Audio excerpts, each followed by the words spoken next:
ulit. So, today meron tayong i-picture yung ating ginawang tank ngayon, no? Complete setup to with stand. Pakita ko mamaya yung stand niya. 50-gallon tank. And then yung kanyang overhead sump. Sa kanya yung pump natin dito, yung machine niya. So, ang libre niya is yung pipings na lang. Gawan natin siya ng pipings. So, yun na lang ang kulang natin. Gawan natin siya ng pipings. And then, mamaya po, ipakita ko yung stand niya and yung whole setup natin. So, ito muna. Tapusin lang natin yung pipings niya. And then, ipakita natin yung buong setup ng tank natin. So, ito po muna ang ating gagawin.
So ito na po, yung tubing sa akin.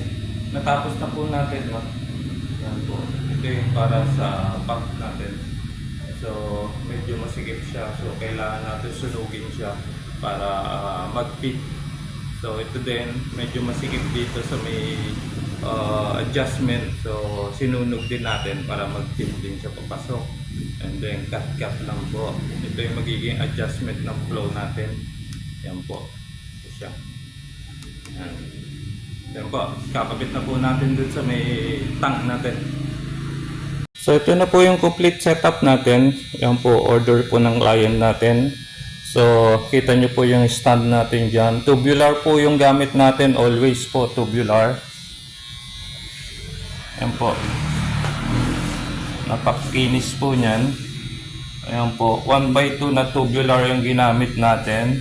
Then libre pintura na rin po yan. Kasama na pintura nyan. Matte black po yung pintura natin. Ito yung anyang 50 gallon tanks. Actually 63 gallons po yan. Kasi sabi ko nga palagi may pasobra tayo.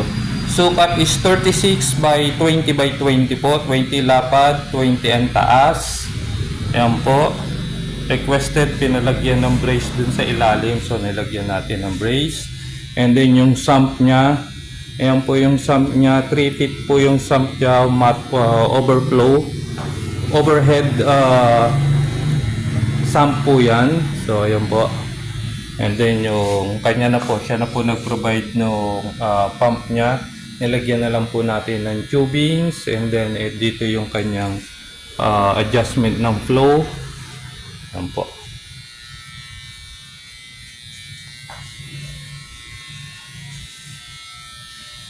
So ayan po ang complete setup po natin.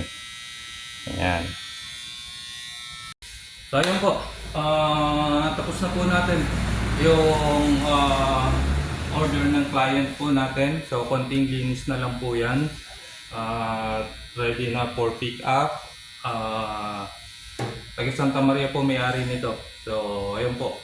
Kung may gusto po kayong paggawa, mag-order po ng tank, sump, overhead sump, stand, Pangasinan Beta lang po. PM nyo lang po ako, Pangasinan Beta o Ferdinand Aguas. And then, palike and share na lang po yung aking YouTube channel, TikTok channel, at saka yung ating Facebook page natin, yung Pangasinan Beta TV. So, yan lang po. Maraming salamat.